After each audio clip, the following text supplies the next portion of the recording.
Good morning, everybody. I want to start off this morning with an admission. The first time I heard about silence as a spiritual practice, as a means of grace, I began to wonder, is that just kind of a Eastern New Age idea that's kind of worked its way into Christianity? But I was pleasantly surprised when I did a concordance check and found that the Bible really has a good bit to say about the subject of silence.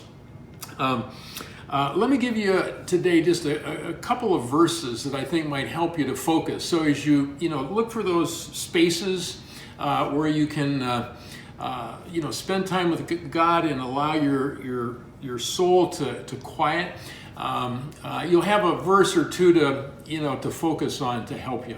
Here's one that the first one that I found really helpful was in Psalm 131:2. It says, "I have calmed and quieted myself." Now the older versions say, "I have calmed and quieted my soul." But either way, whichever you prefer, it's a helpful reminder that it's our responsibility to quiet ourselves. I have calmed and quieted my soul. So I need to be intentional about quieting my soul so that I can begin to hear that still small voice of God. Now here's another one from 1 Kings 19 verse 12. It's taken from the New Revised Standard Version. And the context here is one you might recognize. It's the story of God speaking to Elijah and saying, "Elijah, I'm going to pass by and I want you to go over that mountain there and wait for me." And so Elijah is waiting for God, and it says a wind came, but God was not in the wind. And then the earthquake came, and it split the mountains, but God was not in the earthquake. And then the fire came, but God was not in the fire. But then it says, listen to this, the sound of silence. It's an interesting phrase, isn't it? The sound of silence. And that's where Elijah heard that still small voice of God. Now, let me give you a third one.